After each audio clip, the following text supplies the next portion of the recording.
Good morning दोस्तों, कैसे हो आप लोग। स्वागत है आपका मेरे चैनल में पासपोर्ट एंड लॉस्ट पेरिस। और आज की वीडियो होने वाली है बहुत ही दो मज़ेदार देशों के बारे में, यानी कि उनके वीज़ा के बारे में और उससे रिलेटेड कुछ इन्फॉर्मेशन। तो मैं आप लोगों को बताना चाहूँगा वो देश हैं सिंगापुर और मलेशिया, जिनकी मैं आज बात करने वाला हूँ अपनी वीडियो में। उनके वीज़ा से रिलेटेड, उनके वीज़ा के लिए क्या इन्फॉर्मेशन हमें चाहिए होती है और मैं सिंगापुर मलेशिया के बारे में क्यों ही बता रहा हूँ। तो सबसे पहले तो मैं आपको बताता हूँ कि सिंगापुर और मलेशिया मैं क्यों बता रहा हूँ, क्योंकि मैंने देखा है कि देख रहा हूँ और मैंने अपने ट्रैवल के दौरान भी देखा है कि काफ़ी लोग सिंगापुर मलेशिया जा रहे हैं। उसके दो रीज़न्स हैं। पहला, सिंगापुर में आप 2 से 3 दिन के अंदर सब कुछ देख सकते हो, सारे मेजर अट्रैक्शंस, पूरा सिंगापुर ही देख सकते हो बेसिकली आप।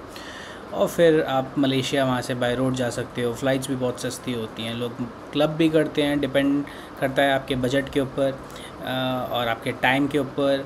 आप लैंड बॉर्डर क्रॉस कर सकते हो, आप फ़्लाइट से जा सकते हो। मलेशिया वीज़ा फ्री है, जब से वीज़ा फ्री हुआ है इंडियंस के लिए, ट्रैफिक उधर थोड़ा बड़ा है। और सिंगापुर और मलेशिया दोनों ही अपने आप में एक अलग एक्सपीरियंस मिलेगा आप लोगों को वहाँ पे, और बहुत सारा नई चीज़ें देखने को मिलेगी, नया कल्चर देखने को मिलेगा। थोड़ा सा साउथ इंडियन टच आपको मिलेगा, जहाँ वो लिटिल इंडिया है वहाँ पे साउथ इंडियंस हैं, और बहुत सारे नई चीज़ें हैं। सिंगापुर मलेशिया हमेशा से एक अच्छी कंट्री रही है, देखने के लिए बहुत कुछ है वहाँ पे। ऊपर से मलेशिया आपका बहुत सारी फ़्लाइट्स मलेशिया लोग जाते हैं, क्योंकि मलेशिया कोलालमपुर की फ़्लाइट सस्ती होती हैं, कोलालमपुर से फ़्लाइट सस्ती होती हैं, तो ये भी एक रीज़न है। बाकी सिंगापुर का वीज़ा भी इजी है। तो मैं आप लोगों को एक एक करके दोनों कंट्रीज़ के बारे में बताऊंगा। जस्ट मैंने अभी आपको बताया कि मैं दोनों कंट्रीज़ के बारे में बताने वाला हूं, बट एक साथ ऐसे कन्फ्यूजन होगा, तो हम एक एक करके बात करेंगे। सबसे पहले दोस्तों मैं बात करता हूं सिंगापुर वीज़ा की। सिंगापुर वीज़ा क्या है, कैसे करना चाहिए, क्या क्या चीज़ें नहीं होनी चाहिए, क्या चीज़ें होनी चाहिए, आपको क्या मालूम होना चाहिए, आप कैसे कर सकते हो। तो सिंगापुर वीज़ा, मैं आप लोगों को जो भी वीज़ा के बारे में इंफॉर्मेशन देता हूँ वो कहीं से सुनी देखी नहीं होती। जो चीज़ें मैं खुद करता हूँ, खुद अप्लाई करता हूँ, जहाँ मैं जा चुका हूँ, मैं उन्हीं चीज़ों के बारे में आप लोगों को इन्फॉर्मेशन देता हूँ, क्योंकि 100% एक्यूरेसी होना चाहिए। और मैं नहीं चाहता कि कोई भी हाफ़ इन्फॉर्मेशन हो आप लोगों के पास, या डाउट रह जाए, कुछ भी प्रॉब्लम हो। इसलिए जो चीज़ मैंने खुद से एक्सपीरियंस किया है, मैं वही चीज़ों की बात करूँगा। और मैं स्टार्ट करता हूँ सिंगापुर वीज़ा के बारे में। तो सिंगापुर वीज़ा दोस्तों बहुत इजी है, बट सिंगापुर वीज़ा ऐसा नहीं है कि आप ऑनलाइन गए, फॉर्म भरा और सिंगापुर वीज़ा आपके पास आ गया। क्योंकि मैं इंडियन हूँ, अब हम इंडियंस की बात करने वाले हैं। जो लोग इंडिया में हैं, यहीं के रेजिडेंट्स हैं, और अब सिंगापुर का उन्हें वीज़ा अप्लाई करना है, तो आप सिंगापुर का वीज़ा बेसिकली इनके एथोराइज्ड एजेंट्स हैं जिनके थ्रू आप करा सकते हो। एम्बेसी की वेबसाइट पे भी मेंशन है। मैं आप लोगों को आगे लेके चलता हूँ और स्टेप बाय स्टेप चीज़ें बताता हूँ कैसे हो सकती हैं। तो सबसे पहले हमने ओपन करना है सफारी। इसको थोड़ा छोटा कर दिया जाए। ओके। मैंने दोस्तों आप लोगों को हमेशा से एक चीज़ बताई है, कोई भी वीज़ा के बारे में जब हम बात करते हैं, हमें कैसे राइट वेबसाइट तक पहुंचना है। कोई हमें फेक वेबसाइट पे नहीं जाना, हमें डायरेक्ट वेबसाइट, सही वेबसाइट पे हमेशा हमें कैसे जाना है। तो सबसे पहले मैं सर्च करूँगा यहाँ पे, जैसे मैंने लास्ट आप लोगों ने देखा होगा वियतनाम के केस में मैंने किया था वियतनाम एम्बेसी दिल्ली। इसी तरह मैं करूँगा सिंगापुर एम्बेसी दिल्ली। तो हम अप्लाई करते हैं सिंगापुर एम्बेसी दिल्ली। अब आप लोगों ने देखा सिंगापुर का ये वेबसाइट खुला। उसके बाद हमने क्या करना है, हमने आप लोग यहाँ पे देख रहे होंगे high commission of Singapore, Republic of Singapore in new Delhi, authorised visa agents. तो अब हमने वीज़ा एजेंट्स पे जाना है। पहले मैं आप लोगों को बता देता हूँ कि ये किस तरीके से शो करता है, बेसिकली क्या है ये, क्या बवाल है बेसिकली। तो सबसे पहले जब आप क्लिक करेंगे एथोराइज्ड वीज़ा एजेंट्स के लिए, तो अब आपको ये बता देगा, आप देखिए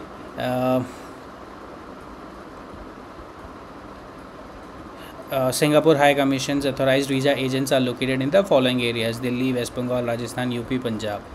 ये पूरी लिस्ट है, आप यहाँ से डाउनलोड कर लीजिए। ये डाउनलोड हो गई। अब हम बात करते हैं दिल्ली। आप देखो पहले ये ऊपर न्यू दिल्ली है, न्यू दिल्ली पूरा पढ़ लेते हैं एक बार। नई दिल्ली, उसके बाद अभी आप ये देखेंगे जैसे भी ये सारे ट्रैवल एजेंट्स हैं, ये डी पॉल ट्रैवल, FCM, ये सारे ट्रैवल एजेंट्स हैं। इनकी एड्रेस दे रखे हैं यहाँ पे, उनकी वेबसाइट्स दे रखी है, उनके फ़ोन नंबर दे रखे हैं और उनके पैसे भी दे रखे हैं। ये बेसिकली सर्विस चार्ज है। वीज़ा के पैसे आप मत समझिएगा। वीज़ा के पैसे आई थिंक 1900-2000 कुछ हैं। उसके बाद ये मैंने अभी एक एजेंट से पता किया 2567। तो बेसिकली इन सब के प्राइस सेम हैं ऑलमोस्ट। इसमें कुछ ये लोग कम ज़्यादा नहीं कर सकते क्योंकि बेसिकली एथोराइज्ड एजेंट्स हैं। वेबसाइट पे इनके नाम, नंबर, सारी चीज़ें हैं। ये बेसिकली कब होता है मैं आप लोगों को समझाता हूँ उस आगे बढ़ने से पहले। मतलब बहुत तरीके से चीज़ें काम करती हैं। जैसे आप लोगों ने देखा होगा VFS एक हमारा एजेंट है जहाँ पे हम अपने यूरोप के वीज़ा अप्लाई करते हैं और बाकी भी करते हैं। उसी तरह सिंगापुर के केस में भी क्या है, ताकि मतलब एम्बेसी को खुद डील ना करना पड़े, इसलिए हमारा पार्ट, ये वाला पार्ट एजेंट्स के थ्रू होता है, मतलब थर्ड पार्टी इन्वॉल्व है इसमें। तो अभी बेसिकली क्या है, इन लोगों ने बता रखा है कि 650 रुपये इनके ये फ़िक्स चार्जेस हैं। मतलब जो भी एम्बेसी की फ़ीस रहेगी उस पर 650 रुपये। आप किसके पास जा रहे हो कोई फ़र्क नहीं पड़ता, बस ये आपको आपके घर के पास कौन सी जगह है आप वहाँ जा सकते हो आपके कन्वीनियंस के हिसाब से। और बहुत सारे एजेंट्स हैं, मतलब दिल्ली में ये दिल्ली और ये वाला दिल्ली, बहुत सारे दिल्ली के अंदर हैं, ये सारे दिल्ली के हैं बेसिकली।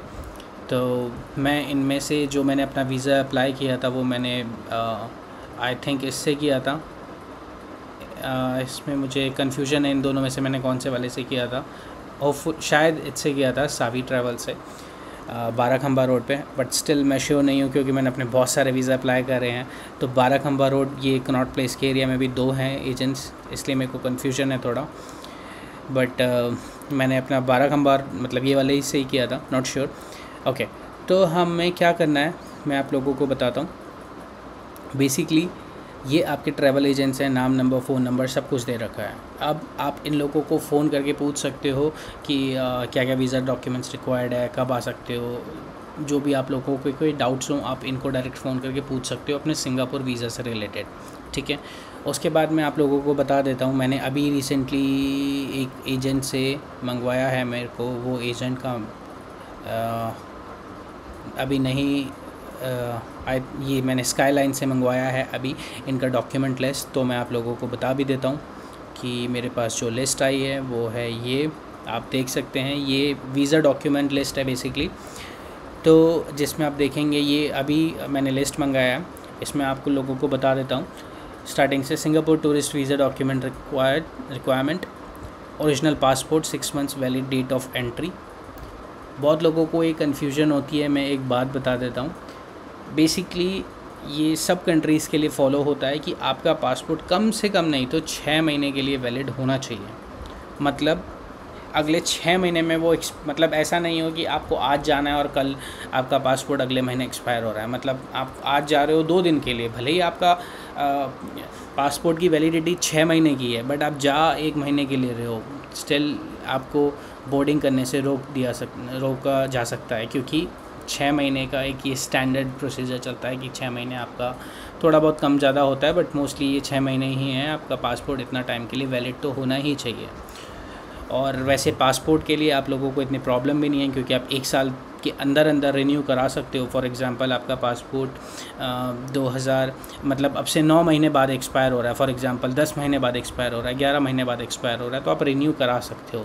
आपको वो 11 महीने वेट करने की ज़रूरत नहीं है अपना पासपोर्ट रिन्यू कराने के लिए। बहुत सारे लोगों को यहाँ पे भी डाउट्स होते हैं कि मतलब अभी तो हमारे पासपोर्ट में 8 महीने की वैलिडिटी, हम अभी क्यों कराएं, पैसे वेस्ट करें, हमारा टाइम कम हो जाएगा। ऑफ कोर्स आज से 10 साल और 2 महीने बाद से 10 साल में आपको 2 महीने का टाइम गेन हो रहा है। बट आप वो 2 महीने की बात छोड़ो, इसमें इतना पैनिक करने की ज़रूरत नहीं है। पासपोर्ट 10 साल के लिए वैलिड होता है और 10 साल बहुत बड़ी बात है। मतलब 10 साल में तो आप लोग पता नहीं कौन कहाँ होगा, तो इसलिए आप 10 साल का मान के चलिए जो पासपोर्ट है।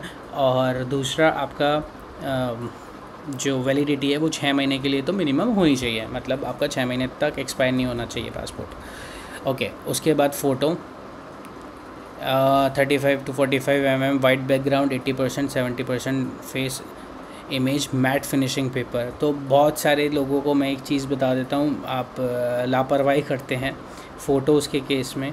मैं भी जब गया तो मेरे पास एक्चुअली में बहुत बंडल था फ़ोटोज़ का, पुराना था। फ़ोटोज़ इतनी तो यूज़ हर जगह होती नहीं, बट जब मैं सारे वीज़ा अप्लाई कर रहा था तो हर जगह मेरी फ़ोटोज़ काम कर रही थी।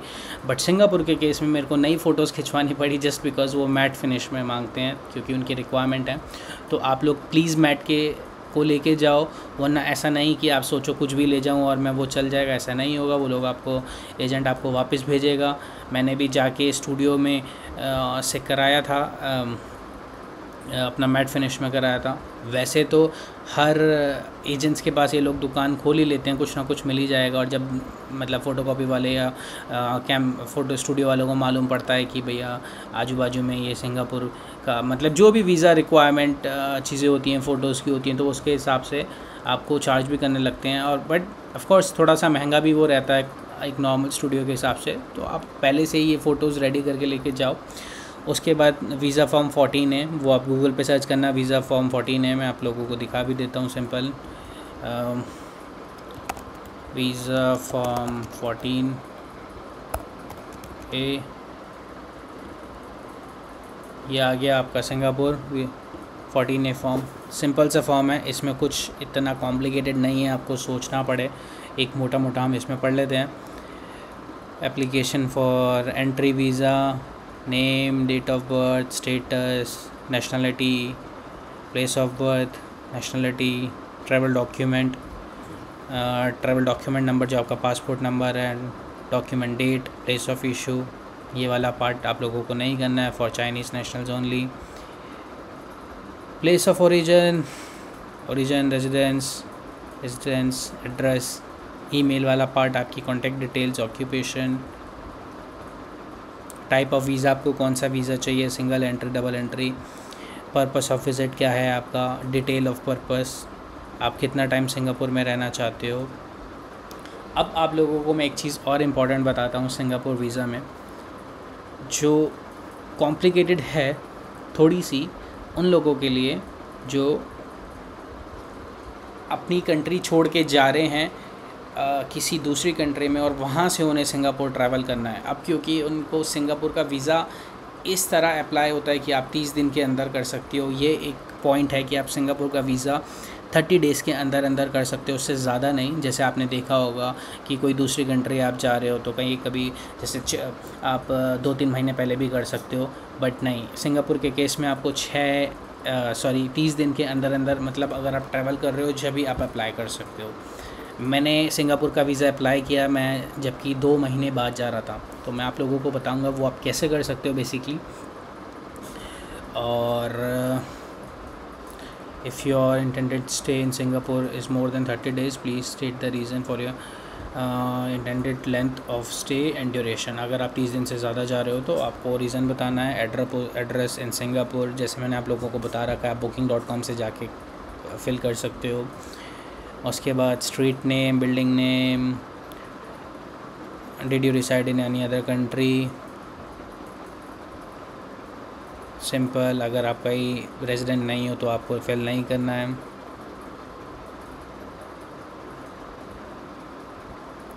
डिटेल्स ऑफ ट्रैवलिंग कंपेनियन,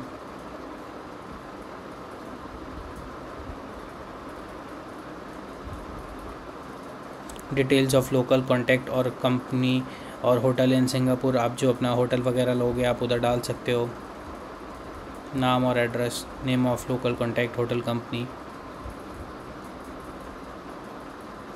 और ये सारी आपकी basic information. Have you ever been refused entry, जो हर जगह में आपकी बेसिक डिटेल्स रहती हैं, और ये आप लोगों ने पढ़ लेना है। ओके, ये सिंपल सा फॉर्म है, कुछ कॉम्प्लिकेटेड नहीं है इसमें, इसलिए मैं आप लोगों को बता भी नहीं रहा हूँ ये कैसे फिल करना है, वो लोग आप खुद कर सकते हो। चलते हैं वापस लिस्ट के पास। 14A फॉर्म हो गया। उसके बाद passport first and last page copy, passport का फर्स्ट और लास्ट पेज कॉपी आप लोग स्कैन करके मर्ज करके एक साथ रखो, वो हमेशा आपको इसी फॉर्मेट में काम में आता है, फर्स्ट पेज और लास्ट पेज पासपोर्ट का। उसके बाद कवरिंग लेटर, सारा गेम अब है कवरिंग लेटर का। तो बेसिकली आपको कवरिंग लेटर में अपनी इंटेंशंस लिखनी है क्या है।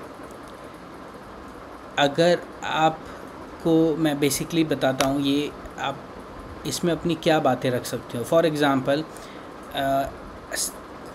कुछ वीज़ाज़ ऐसे होते हैं, जैसे अभी मेरे पास मेरे पास जो वीज़ा है सिंगापुर का वो 3 साल मल्टीपल एंट्री वीज़ा है, बट आपने अभी जब देखा होगा तो उसमें 3 साल के बारे में नहीं वो बता रहा, वीज़ा फॉर्म में नहीं बता रहा था। ये 3 साल वाला कोई पॉइंट नहीं था कि 3 साल के लिए आपको वीज़ा चाहिए। तो बेसिकली क्या होता है कि अब एम्बेसी के हाथ में होता है कि वो आपको कितने टाइम का वीज़ा दे। हो सकता है जितने टाइम के लिए आप जा रहे हो वो उतने टाइम का वीज़ा दे, 1 महीने का वीज़ा दे, हो सकता है 6 महीने का वीज़ा दे, 1 साल का वीज़ा दे, 3 साल का वीज़ा दे, सिंगल एंट्री दे, मल्टीपल एंट्री दे, सब कुछ उनके हाथ में है। आपको कवरिंग लेटर में अपनी इंटेंशंस लिखनी है, आपको ज़्यादा टाइम क्यों चाहिए। ये भी मैं इसकी डिटेल वीडियो बनाऊंगा। आप कवरिंग लेटर कि बेसिकली आप कैसे कैसे depending on your visa requirement आप क्या चीज़ बोल सकते हो, क्या चीज़ लिख सकते हो। बेसिकली आपको ऑफ़िसर को ये यकीन दिलाना है, ये उन्हें इन्फॉर्म करना है कि सर मैम मैं ये रीज़न की वजह से चाहता हूँ, मुझे 30 दिन से ज़्यादा रहना है, मुझे अगले महीने फिर आना है। फॉर एग्ज़ाम्पल आपको 2 महीने बाद दोबारा ट्रैवल करना है, तो आपको 2 महीने बाद दोबारा पैसे, अगर आपके पास आज वीज़ा सिंगापुर का 30 दिन के लिए है और अगर आपको अगले 6 महीने बाद दोबारा जाना है, श्योर हो आपकी मेरे को अगले 6 महीने बाद दोबारा जाना है, ठीक है, तो आपको अपनी इंटेंशंस लिखनी पड़ेगी कि सर मेरे को अभी तो मैं ट्रैवल कर ही रहा हूँ, ठीक है, जो कायदे से है वो मैं कर रहा हूँ, बट मेरे को इतने टाइम बाद भी जाना है, तो प्लीज़ आप मेरे को जो भी मैक्सिमम लेंथ का मेरे को वीज़ा आप प्रोवाइड कर सकते हैं, आप मेरे को वो प्रोवाइड करें। जब आप इस तरीके से कोई भी चीज़ को एक्सप्लेन करेंगे ऑफिसर के लिए, तो उन्हें भी मालूम पड़ेगा हाँ इसको सिर्फ अभी नहीं जाना है, इसको 6 महीने बाद भी जाना है। तो कोई भी आपसे ज़्यादा पैसे नहीं लेना चाहता, मतलब आपको 2 बार वीज़ा अप्लाई करने की ज़रूरत नहीं है। बट अगर आप कुछ नहीं लिखोगे, बस ये लिख दोगे मैं सिंगापुर जा रहा हूँ, इस काम से जा रहा हूँ, अगर आपको बाद में जाना है तो आप लिखो, अगर आपको नहीं भी जाना तो भी आप मतलब मान लो फॉर एग्ज़ाम्पल आप लोगों को लगता है कि आपको कोई कनेक्शन फ़्लाइट्स लेनी पड़ेगी आगे सिंगापुर के लिए, या 1-2 दिन कोई आजू बाजू के आप कंट्री में जा रहे हो जहाँ पे आप जैसे आपको मलेशिया जाना है और आपको सिंगापुर की फ़्लाइट सस्ती मिल रही है, आपने सोचा मैं यहाँ से सिंगापुर जाके और बस से मैं मलेशिया चला जाता हूँ, तो आप वो चीज़ के लिए भी आपको सिंगापुर का वीज़ा चाहिए होगा दोबारा। अगर आप थोड़ा टाइम वहाँ पर रुकते हैं, 2-3 दिन दोबारा रुकते हैं, लोग बार बार भी आते हैं सिंगापुर। मैं काफ़ी ट्रैवलर से मिला हूँ जो एक जगह में बार बार जाते हैं। तो बेसिकली आप अपनी इंटेंशंस लिखो कि सर मैडम मेरे को ये रीज़न है, मेरे को दोबारा जाना है, मेरे को ट्रांजिट करना है, या मैं वीज़ा अप्लाई कर रहा हूँ कोई किसी कंट्री का जहाँ पे मेरे को सिंगापुर से मैं अपॉइंटमेंट ले रहा हूँ। जैसे लोग फॉर एग्ज़ाम्पल यूएस की अलग अलग कंट्रीज से अपॉइंटमेंट लेके वहाँ पे चले जाते हैं। तो बस आप लोगों को अपनी इंटेंशंस क्लियरली लिखनी है कि अगर आपका सेकेंड टाइम जाने का प्लान है, तो अगर आप ऐसा करेंगे तो आपको दूसरी बार वीज़ा अप्लाई करने का ज़रूरत नहीं पड़ेगी। हो सकता है आपको जो वीज़ा मिले वो लंबे ड्यूरेशन का मिले, तो फिर आपके लिए वो एकदम सॉर्ट आउट। उसके बाद अगला चलते हैं point number 6, applicant appointment employment proof last 3 month salary slip, आपकी 3 महीने की salary slip, NOC on company letter with stamp and sign original, ये आपको चाहिए होगा। If applicant is self employed 3 pages GST certificate आपको ये चाहिए होगा। उसके बाद last 3 months bank statement, e statement accept without stamp and sign, normal statement, passbook copy received attested by bank, stamp and sign, saving account balance approx 80,000।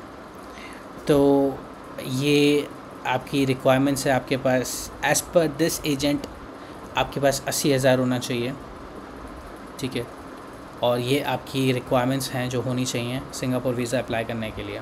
तो जब आप ये सारा डॉक्यूमेंट्स तामझाम ले जाके एजेंट को दोगे और कुछ 3-4-5 दिन बाद आपको अपना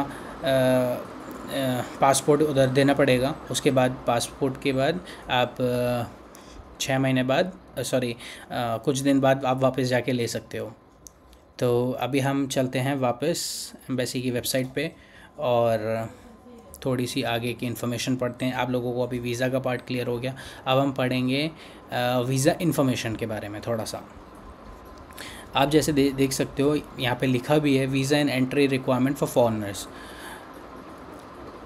valid travel document, minimum validity of 6 months at the time of departure, जैसे मैंने आपको पहले भी बताया था, उधर भी लिखा है 6 महीने आपके जिस दिन आप बोर्ड कर रहे हो फ़्लाइट उससे 6 महीने बाद तक तो आपका पासपोर्ट होना ही चाहिए वैलिड। कन्फर्म्ड ऑनवर्ड और रिटर्न टिकट्स हर एजेंट नहीं मांगता, बट हो सकता है जो आपके एरिया का एजेंट हो वो ये बोले कि टिकट चाहिए और वो बोले नहीं है ज़रूरी भी है। तो बेसिकली ये लोग एजेंट्स भी आप चीज़ों को श्योर करने के लिए, मतलब जितना ज़्यादा ऑफ कोर्स आप चीज़ों डॉक्यूमेंट्स अपनी फ़ाइल अच्छी भी रखोगे, आपके चांसेस ज़्यादा हैं वीज़ा अप्रूव होने के और अच्छे ड्यूरेशन मिलने के। बट मैंने अपनी टिकट्स नहीं दी थी, बट आपको अगर देनी पड़े, आपके एजेंट अगर बोल रहा है तो आप रिफंडेबल टिकट्स करा सकते हो, या फिर आप अपना अगर आप मतलब जा ही रहे हो, उस आपकी डेट्स फिक्स हैं तो आप जैसे मर्जी टिकट्स कराओ। उसके बाद हम आगे चलते हैं। वीज़ा होना चाहिए sufficient fund to maintain themselves during their stay in Singapore. इसमें सफिशिएंट फ़ंड लिखा है, बट वहाँ पे 80,000 था। ठीक है, डिपेंडिंग आपका कितने टाइम के लिए जा रहे हो। एटलीस्ट ऐसा भी नहीं होना चाहिए कि मतलब आप 10,000 रुपये आपके अकाउंट में और आप वीज़ा अप्लाई कर रहे हो। तो कुछ चीज़ें बेसिक होती हैं जो एजेंट्स और एम्बेसी ऑफिसर्स ये लोग बहुत सही तरीके से देखते हैं, क्योंकि बहुत सारे लोग ऐसे भी हैं जो गलत तरीक़ों से जाते हैं उधर रुकने के इंटेंशन से, आप अपनी टूरिस्ट वीज़ा पे जाके जॉब सर्च करने के पर्पज़ से, वहाँ रहने के पर्पज़ से। तो ये सारी चीज़ें को देखा जाता है कि इंटेंशन बंदे की सही है या गलत है। अगर आप टूरिस्ट है तो ऑफ कोर्स 10,000 रुपये में तो आप नहीं घूम सकते सिंगापुर के अंदर। आपको पैसा चाहिए, फ़्लाइट है, वीज़ा है, घूमना फिरना, होटल, मेट्रो, सारी चीज़ें हैं। उसके बाद yellow fever vaccination if applicable, ये नहीं है हमारे लिए इंडियंस के लिए। Click here to check entry requirement for foreigners.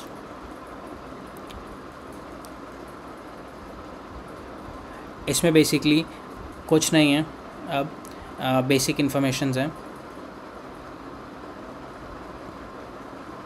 Basic information है। बट मैं आप लोगों को एक चीज़ और बता देता हूँ कि जब आपका वीज़ा अप्लाई होके आ जाएगा उसके बाद एक SG अराइवल कार्ड होता है, आप ये देख सकते हो। ये बेसिकली अभी अपडेटेड वाली नहीं है, अब कोविड कोई नहीं पूछ रहा उधर।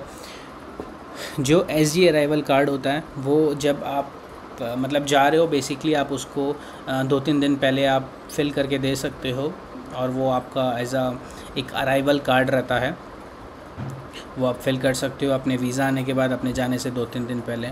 और यही है सिंगापुर का सारे वीज़ा का प्रोसेस, बहुत ही सिंपल है और बहुत ही फास्ट ये रिस्पॉन्ड आ जाता है। इसका इलेक्ट्रॉनिक वीज़ा होता है दोस्तों। और मैं आप लोगों को एक मज़ेदार चीज़ और बताना चाहूँगा, जो लोग पसंद करते हैं अपने पासपोर्ट पे, जो शायद पहली बार जा रहे होंगे सिंगापुर, सोचेंगे कि उनके पासपोर्ट पे स्टैम्प लगेगी सिंगापुर की, तो ऐसा नहीं है। स्टैम्प को लेके बहुत लोग एक्साइटेड होते हैं, मेरे को भी पसंद है पासपोर्ट पे हर कंट्री की स्टैम्प लगना, बट शायद मैं काफ़ी कंट्रीज ट्रैवल कर चुका हूँ अब तक जहाँ पे स्टैम्प नहीं लग रही है।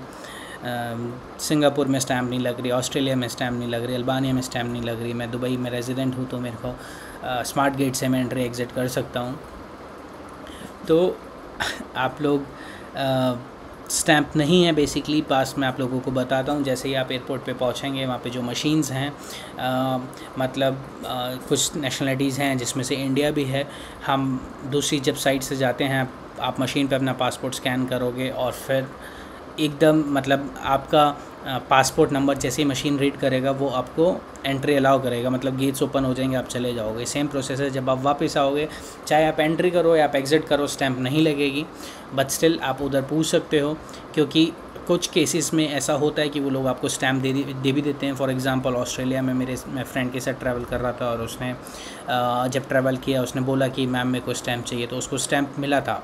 यूजुअली जब उसने इमिग्रेशन पे था तो वो विदाउट स्टैम्प ही एग्ज़िट हुआ था, बट उसके बाद उसको किसी और जगह पे भेज के, क्योंकि उसने रिक्वेस्ट कर रहा था तो फिर उसको स्टैम्प मिला था। तो ऐसे आप सिंगापुर में भी ट्राई कर सकते हो। मैंने नहीं किया है, बट मेरे को ऑस्ट्रेलिया का मालूम है, किसी ने किया था मेरे साथ वाले ने, तो इसलिए मैं आपको बता रहा हूँ, आप पूछ सकते हो। बाकी अगर आपको अपने पासपोर्ट के पेजेस बचाने हैं तो कोई ज़रूरत नहीं है, जस्ट वो आपकी मेमोरी है कि आपको स्टैम्प चाहिए या नहीं चाहिए। सिंगापुर बहुत स्मूथ है, जैसे ही आप एग्ज़िट करेंगे आपके पास मैसेज आई थिंक ईमेल आ जाता है कि आपने एंट्री कर ली और आपका वीज़ा इतने टाइम तक है, आप उससे पहले निकल जाओ, जो जैसे मैंने आपको बताया 30 दिन का। और मेरे पास जैसे कि मल्टीपल एंट्री 3 इयर्स का है, तो मैं कितनी भी बार जा सकता हूँ 3 साल के अंदर, कितनी बार भी इन आउट कर सकता हूँ। हर एंट्री पे मेरे को 30 दिन मिलते हैं।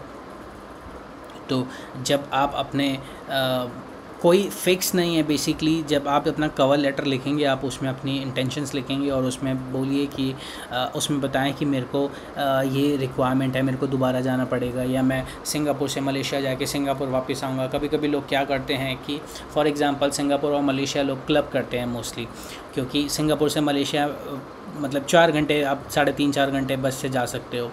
तो क्या होता है, कभी कभी आप 1 वे टिकट लेके जाते हो कि मैं यहाँ से सिंगापुर गया, सिंगापुर से मेरे को रिटर्न सस्ती मिल रही है, तो मैंने सोचा कि मैं मलेशिया भी चला जाता हूँ।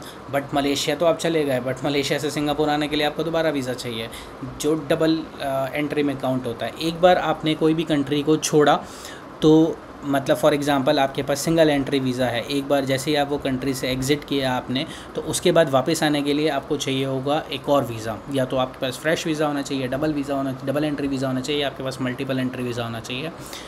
तो जैसे ही आप लोग वापस आएंगे आपको दोबारा वीज़ा चाहिए होगा। बट अगर आपके पास ऑलरेडी मल्टीपल एंट्री वीज़ा होगा तो कोई दिक्कत नहीं है दोस्तों, आप आओ जाओ कोई दिक्कत नहीं है। तो मेरे केस में मैं सिंगापुर गया था, वहाँ से मैं मलेशिया गया था और मलेशिया से मैं कम्प्लीटली आउट हो गया था उस जोन से। बाकी सबकी रिक्वायरमेंट्स है, अपने ट्रैवल डेट्स, फ़्लाइट टिकट्स किसकी कब कहाँ सस्ती मिल रही है, आप उसके हिसाब से जा सकते हैं दोस्तों। और यकीन माने दोस्तों, सिंगापुर बहुत ही अच्छी कंट्री है। मैं किसी ट्रैवलर को भी ज़रूर लेके आऊँगा, उनके साथ रिकॉर्ड करूँगा सिंगापुर का एक्सपीरियंस। बट अगर मैं अपना एक्सपीरियंस की बात करूँ तो सिंगापुर बहुत अच्छा है। मैं लगभग 4 दिन वहाँ पे रहा था। खाने पीने के लिए आपको इंडियन रेस्टोरेंट्स मिल जाएंगे। वहाँ पे लिटिल इंडिया नाम से मेट्रो स्टेशन है, वहाँ पे आप उधर जाएंगे तो वो पूरा लिटिल इंडिया है। वहाँ पे आपको कितने सारे साउथ इंडियंस मिलेंगे, वहाँ पे बहुत सारी खाने की जगह है। मतलब आपको उस एरिया में जाने के बाद तो आपको लगेगा ही नहीं कि मतलब आप किसी फॉरेन कंट्री में आए हैं। आपको हर वो पंजाबी आपको मिलेंगे, साउथ इंडियन आपको मोस्टली लोग मिलेंगे। खाना पीना आपको वही अपने घर वाला वैसा मिलेगा जो आपको यहाँ मार्केट में मिलता है। सिंगापुर बहुत छोटी कंट्री है, 3-4 दिन घूमने में सब कुछ आप देख सकते हो। थोड़ी सी एक्सपेंसिव भी है, बट मैं हॉस्टल में रुका था, आप लोग भी हॉस्टल में रुक सकते हो। अच्छा है, सेफ़ है और सारी चीज़ें बेस्ट है। मेट्रो है हर जगह पे, मैंने हर जगह मेट्रो से ट्रैवल किया, मुझे टैक्सी लेने की कहीं पे भी ज़रूरत नहीं पड़ी। तो आप लोग सिंगापुर ज़रूर जाएं। और अब सिंगापुर को स्टॉप लगाते हैं, अब चलते हैं मलेशिया वीज़ा के लिए।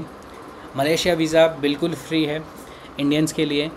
और जब मैं मलेशिया गया था, जब मैं दोस्तों मलेशिया गया था, तो मेरे साथ में एक कपल था जो जस्ट मतलब हम लैंड बॉर्डर क्रॉस कर रहे थे। बेसिकली हम बस में मिले थे और सिंगापुर से मलेशिया हम जा रहे थे।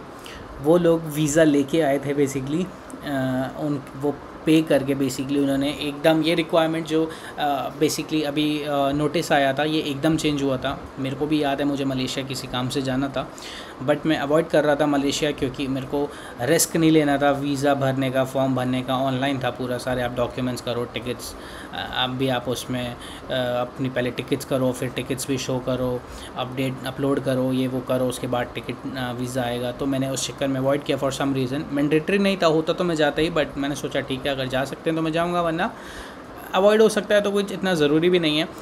तो इसलिए मैंने उस टाइम पे छोड़ा। और जैसे ही आई थिंक कुछ 10-1 दिन की बात है, मेरे को मालूम पड़ा कि मैंने कहीं देखा इंस्टाग्राम पे शायद कि मलेशिया भी वीज़ा फ्री हो गया है। और जैसे ही मैंने मलेशिया की ऑफिशियल वेबसाइट पे क्रॉस चेक किया, मैंने नेक्स्ट फ़्लाइट अपनी मलेशिया की पकड़ी, सिंगापुर से मैं सिंगापुर जाके फिर मलेशिया गया।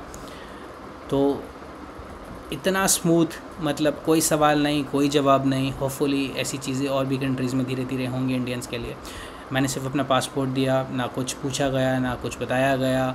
पासपोर्ट लिया, देखा, स्कैन करा, अपना जो भी उन लोगों ने फ़िल करना होता है फ़िल करा और स्टैंप मारा and we were good to go. जो मेरे साथ में दूसरा इंडियन कपल था, वो पैसे दे के आया था बेसिकली, उसने मलेशिया वीज़ा के अप्लाई किया था। तो लोग सोचते ही हैं यार मैं पैसे दे के आ रहा हूँ और ये मेरे साथ वाला फ्री में आ गया। तो ठीक है, मतलब आप उसमें कुछ कर नहीं सकते, रिक्वायरमेंट्स चीज़ें चेंज होती रहती हैं। और किसी ने मतलब अगर कल और वीज़ा के पैसे कभी रिफ़ंड नहीं होते। फॉर एग्ज़ाम्पल 10 दिन बाद कोई आप किसी कंट्री में जा रहे हो और आज उसके पैसे लग रहे हैं और मैंने पैसे दे के वीज़ा ले लिया फॉर एग्ज़ाम्पल, और 9वें दिन गवर्नमेंट ने अनाउंस कर दिया कि कल से वीज़े की ज़रूरत नहीं है इन नेशनलिटीज़ के लिए, तो 10वें दिन मैं कुछ नहीं कर सकता। मतलब वो पैसा मेरे को वापस नहीं आएगा, वो पैसा जो गया वो गया। बट ठीक है, आप उसमें कुछ कर नहीं सकते क्योंकि हमें मालूम नहीं कि 10वें दिन क्या होने वाला है। बेसिकली हो सकता है कि जो मैं फ्री में गया वो मैं भी नहीं जा सकता था, मुझे 9वें दिन खुद पैसे दे के वीज़ा लेना पड़ता। तो बस ये सारी चीज़ें होती हैं। अब मैं आप लोगों को बताता हूँ कि मलेशिया वीज़ा का आपको कैसे क्रॉस चेक कर सकते हैं। मैं आप लोगों को दोस्तों एक बहुत इंपॉर्टेंट चीज़ें बताता हूँ जो आप हमेशा याद रखो। आप कहीं भी जाओ, कोई भी वीडियोज़ देखो, हर इंसान कोई ना कोई वीडियोज़ देखता है या इन्फॉर्मेशन पढ़ता है। कोई ऐसा नहीं है जिसको सब कुछ मालूम है, ठीक है, इंक्लूडिंग मी। मैं भी जहाँ जहाँ गया हूँ मैंने वीडियोज़ देखी हैं, कैसे डॉक्यूमेंट्स होता है, कैसे ये होता है कि आप प्री अप्रूवल डॉक्यूमेंट्स चाहिए हो, प्री अराइवल डॉक्यूमेंट्स चाहिए होगा, तो और क्या क्या चीज़ें चाहिए होंगी, कैसे जाएंगे, हर चीज़ लोग देखते हैं। आप लोग भी देखो, अच्छी बात है, बट हमेशा चीज़ों को क्रॉस चेक करो, वेरीफाई करो। कभी कभी चीज़ें टाइम पे चेंज हो जाती हैं और फिर आपको बाद में इश्यू हो, पता लगा वो चीज़ें अपडेट हो गई। अब अपडेट, मैं ये वीडियो आज बना रहा हूँ और आप फॉर एग्ज़ाम्पल 2 साल बाद देख रहे होगे और 2 साल बाद सिचुएशन अलग होगी। तो इसलिए जो भी मैं आप लोगों को ये चीज़ें बताता हूँ, अगर आप कोई आर्टिकल पढ़ रहे हो, अगर आप कोई वीडियो देख रहे हो, आपने कोई वीडियो देखी इस कंट्री में जाने के लिए वीज़ा नहीं चाहिए, तो मेक श्योर आप ऑफिशियल वेबसाइट पे जाके उसको क्रॉस चेक करो और फिर आप अपना फ़ाइनल प्लान बनाओ। ऐसा नहीं कि आपने कोई वीडियो देखी, आपने सोचा पारस भाई ने बोला यहाँ के लिए वीज़ा नहीं चाहिए और चलो टिकट्स बुक करी, चल गए और एयरपोर्ट पे रोक दिया जी वीज़ा कहाँ है, और आपके पास वीज़ा नहीं है। तो बेसिकली चीज़ें देखो, इन्फॉर्मेशन गैदर करो जितना हो सके, बट खुद से वेरीफाई ज़रूर करो। इसलिए मैं आपको हमेशा बताता हूँ कि डायरेक्ट वेबसाइट पे जाके कैसे अप्रोच करना है। और अभी मैं बताने वाला हूँ मलेशिया के लिए। तो हम चलते हैं नए पेज पे। इसके बाद मैंने किया, ये आया मलेशिया एम्बेसी दिल्ली।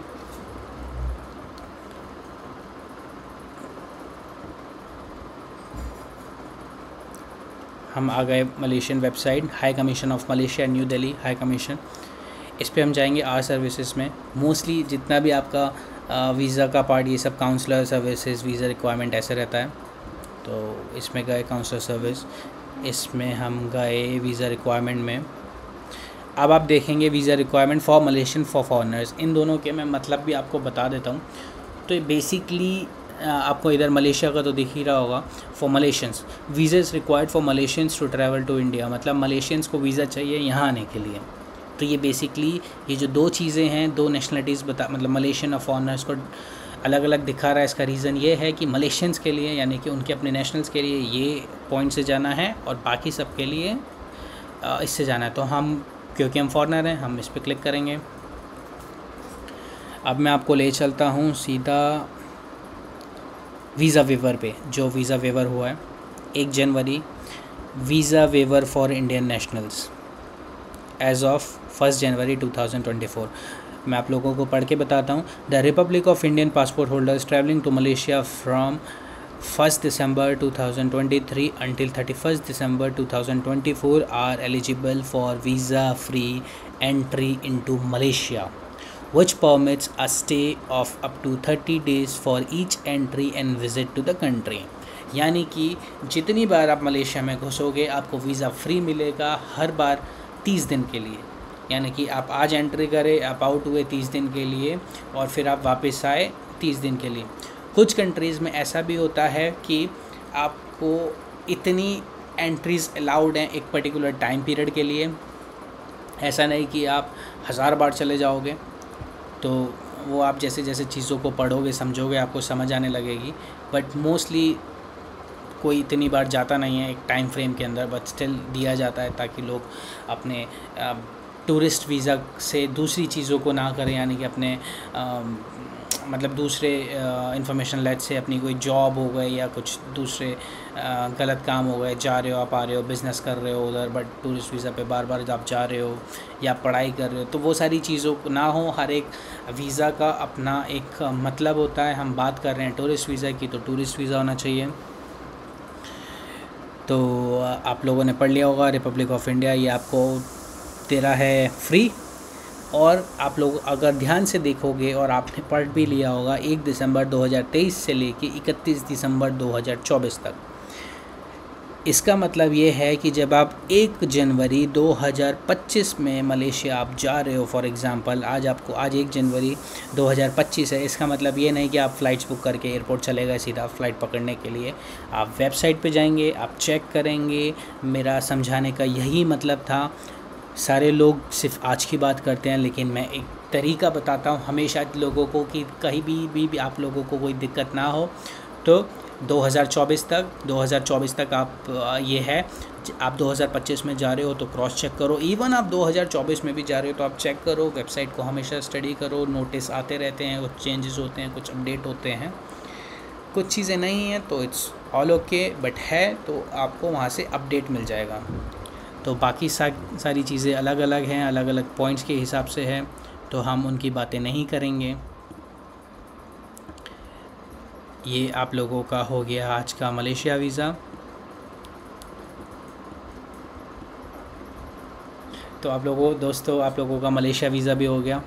मैं आप लोगों से ये चीज़ ज़रूर कहूँगा कि जो लोग मलेशिया और सिंगापुर जाना चाहते हैं या सोच रहे हैं, बिल्कुल जाओ। आप फैमिलीज़ के साथ जा सकते हो, ठीक है। इंग्लिश आती है, मतलब सिंगापुर मलेशिया में आपको इंग्लिश की कोई इतनी दिक्कत नहीं होगी जितना मैं अगर कंपेयर करूं कि फ़िलीपींस से या वियतनाम से, इतना कुछ नहीं है। सिंगापुर मस्त है, लोग अच्छी इंग्लिश बोलते हैं उधर। खाने पीने को आपको सब कुछ मिल जाएगा, इंडियन रेस्टोरेंट्स हैं, मेट्रो है, छोटी कंट्री है, सारी चीज़ें हैं, मॉल, पिक्चर हॉल, जो चाहिए आपको सिंगापुर में सब है। इतना कुछ महंगा भी नहीं है। आप लोगों ने सुना होगा सिंगापुर बहुत महंगा है, ऐसा नहीं है। डिपेंड करता है ऑफ कोर्स आप क्या चीज़ खरीद रहे हो, कहाँ से ले रहे हो, कैसे ट्रैवल कर रहे हो। अब आप 5 स्टार में रुक रहे हो तो आप एक्सपेक्ट नहीं कर सकते चीज़ें सस्ती हो। महंगा नहीं है, ठीक है एकदम। आप लोग ज़रूर जाओ। और मैं आप लोगों को ये चीज़ ज़रूर बोलूँगा, अगर आप सिंगापुर ट्रैवल प्लान कर रहे हो या आप मलेशिया प्लान कर रहे हो, आप दोनों को क्लब करो, क्योंकि मैं भी यही चाहता हूँ कि आप लोग दोस्तों ज़्यादा से ज़्यादा ट्रैवल करो। ज़्यादा ट्रैवल करने से आप लोगों को बहुत सारी चीज़ें नई देखने को मिलेगी। और जब आप जा ही रहे हो किसी कंट्री में तो उसके बाजू में सिंगापुर से कुआलालंपुर की फ़्लाइट सस्ती होगी, मिल जाएगी आपको। हाँ, एकदम करोगे, मतलब आज आप हो सिंगापुर में और आपको कल कुआलालंपुर जा रहे हो तो हो सकता है महंगे पड़े, वरना आपको सस्ती फ़्लाइट्स मिल जाएंगी। तो आप लोगों के लिए बेस्ट है। आप लोग सिंगापुर, यहाँ से सिंगापुर जाके फिर एक छोटी फ़्लाइट पकड़ के सिंगापुर से मलेशिया, फिर मलेशिया से सिंगापुर आ सकते हो। आप ऐसे कर सकते हो, आपके पास ज़्यादा टाइम है तो आप यहाँ से सिंगापुर जाके बाय बस से जाके आप मलेशिया जा सकते हो, फिर बस से वापस आ सकते हो। वरना आप दोनों आप एक्सपीरियंस ले सकते हो दोस्तों। आप यहाँ से सिंगापुर जा सकते हो या आप उल्टा मलेशिया जा सकते हो, फिर एक तरफ आप प्लेन से जा सकते हो, दूसरी तरफ आप बस से आ सकते हो। आप ऐसे भी कर सकते हो। मलेशिया पे आप दोबारा आ सकते हो, सिंगापुर भी आप दोबारा आ सकते हो अगर आपके पास मल्टीपल एंट्री है सिंगापुर का। तो जस्ट अपनी चीज़ों को प्लान करो ढंग से। कोई भी डाउट हो, कोई भी इन्फॉर्मेशन समझना है, कवर लेटर, आइटनरी, ये वो, आप मेरे पास आओ, मेरे को मैसेज करो, ईमेल करो, जो मर्ज़ी करो, मैं आप लोगों को बहुत फटाक से जवाब दूंगा। और कोई भी इन्फॉर्मेशन हो, किसी भी चीज़ से रिलेटेड हो, किसी भी टाइम आपको कोई भी इन्फॉर्मेशन चाहिए हो, आप मेरे से पूछो और मैं आपको उसका सॉल्यूशन दूंगा जल्दी से जल्दी। क्योंकि मैं चाहता हूँ कि हर बंदा जो एक ट्रैवल का सपना देख रहा है वो ट्रैवल करे और वो बहुत घूमे, क्योंकि बहुत सारे लोग हैं जो ट्रैवल नहीं कर रहे हैं बट उन्हें ट्रैवल करना चाहिए। तो ट्रैवल करो दोस्तों। और आज की वीडियो मैं अभी समाप्त करता हूँ। आज आप लोगों से बहुत अच्छा लगा बातें करके सिंगापुर और मलेशिया के वीज़ा के बारे में। अगली बार मिलूँगा दोस्तों नए वीडियो के साथ और नए टॉपिक के साथ। तो दोस्तों फिर मिलेंगे, और लाइक करना और सब्सक्राइब करना बिल्कुल ना भूलिए, वरना आप हो जाएंगे मिस वो बढ़िया इन्फॉर्मेशन से जो मैं आपको देने वाला हूँ।